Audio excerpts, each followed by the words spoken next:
Assalamualaikum warahmatullahi wabarakatuh. Perkenalkan, nama saya Yunis Arrahman dari program studi S1 Ilmu Politik, Fakultas Ilmu Sosial dan Ilmu Politik Universitas Airlangga angkatan 2021.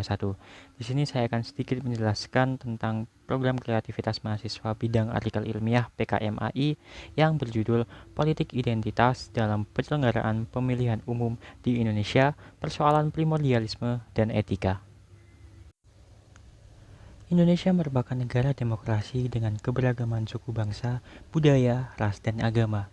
Persoalan heterogenitas suku bangsa inilah yang menjadi tantangan tersendiri dalam mewujudkan identitas bersama dalam rangka pembentukan konsep bangsa negara atau nation state.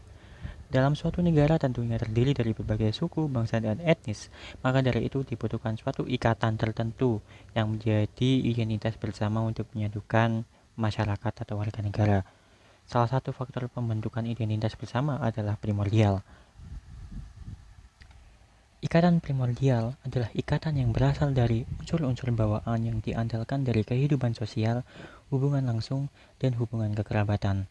Unsur bawaan yang dimaksud adalah keadaan bawaan yang berasal dari komunitas religius tertentu, bertutur dengan sebuah bahasa tertentu, atau bahkan sebuah dialek bahasa tertentu, dan mengikuti praktek-praktek sosial tertentu. Dalam pembentukan sistem konstitusi demokrasi, mengalami kesukaran pembentukan akibat adanya ikatan primordial ini. Hal ini juga disebut primordial attachment, yakni sebuah perasaan sebuah kohesi pada kelompok tertentu akibat adanya pengaruh latar belakang budaya, bahasa, suku, daerah, kekerabatan, atau identitas agama. Dalam proses demokrasi inilah yang nantinya akan melahirkan sebuah hal yang dinamakan politik identitas. Politik identitas sendiri merupakan strategi politik yang berdasarkan pada latar belakang identitas aktor politik seperti identitas ras, suku, dan agama. Politik identitas seringkali melahirkan sikap kesukuan yang mengarah pada arah negatif, yakni sikap primordialisme. Politik identitas dapat ditemui dalam pelaksanaan pemilihan umum di Indonesia. Salah satu contohnya terdapat pada pemilihan Gubernur DKI Jakarta tahun 2017. Di mana terdapat 3 kandidat calon pasangan, yaitu Ahok dengan Jarod Saiful Hidayat, kemudian Agus Harimurti Yudhoyono dengan Silviana Murni, Anies Baswedan dengan Sandiaga Uno. Pada Pilgub DKI Jakarta menjadi cukup intens dan syarat akan politik identitas, terutama politik etnis dan agama. Terlebih lagi, Ahok saat itu merupakan dari etnis keturunan Tionghoa dan tidak beragama Islam dianggap minoritas. Sementara Anies Sandi merupakan etnis pribumi dan beragama Islam dianggap mayoritas. Dalam kasus Pilgub Jakarta 2017, muncul sentimen akibat citra diri timbul karena sekelompok orang tertentu merasa terhina oleh ucapan Ahok mengenai surat Al-Maidah ayat 51 di Kepulauan Seribu yang pada akhirnya menimbulkan gerakan aksi seperti Masa 411 dan Masa 212. Sentimen citra diri sebagai kaum muslim yang seolah-olah dizolimi dibuat-buat dan digunakan sebagai senjata politik untuk menjegal Ahok dalam pemilihan gubernur saat itu. Namun dalam pemilihan tingkat nasional seperti pemilihan presiden, penggunaan politik identitas tidak terlalu berpengaruh. Tetapi faktor ikatan primordial masih dapat terlihat dengan jelas. Salah satu contohnya dapat dilihat dari jejak orang yang pernah menjabat sebagai presiden yang mayoritas berasal dari etnis Jawa. Tercatat dalam sejarah hanya B.J. Habibie saja presiden yang bukan berasal dari etnis Jawa. Beliau berasal dari Parepare, Sulawesi Selatan.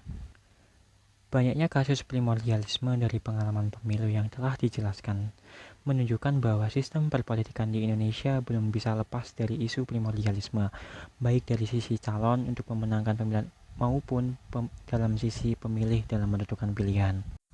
Lalu apakah adanya politik identitas dalam pemilu melanggar aturan? Jawabannya tidak, namun melanggar etika dan sekaligus aturan jika melewati batas tertentu. Pada pemilu, etika yang dipermasalahkan adalah ketika identitas seseorang calon pejabat dalam pemilu menjadi sumber permasalahan, alat serang, ataupun instrumen dalam strategi perpolitikan. Misalnya pada pemilihan Gubernur DKI Jakarta, muncul sebuah kelompok masyarakat yang mendorong dan memanfaatkan momentum untuk mendiskriminasi suatu ras dan agama tertentu. Dan muncullah upaya-upaya lain seperti penyebaran berita hoaks dan berbagai macam ujaran kebencian yang menimbulkan masyarakat Jakarta saat itu terpolarisasi berdasar pemilihan pemilih gubernur kala itu. Pada hakikatnya, penggunaan politik identitas memang tidak melanggar aturan selama tidak melewati batas. Namun, politik identitas seringkali lewat batas dan melanggar etika, di mana latar belakang seorang calon aktor politik digunakan sebagai target serangan ujaran kebencian, diskriminasi, dan penistaan agama oleh kelompok lawannya. Dengan demikian, konflik antar kelompok masyarakat dapat terjadi akibat isu SARA pada saat masa penyelenggaraan pemilihan umum baik pemilu legislatif maupun eksekutif. Maka dari itu diperlukanlah sikap nasionalisme dan kebinekaan yang tinggi pada pemilih maupun yang dipilih, serta kelompok-kelompok yang ikut serta dalam pemilihan umum.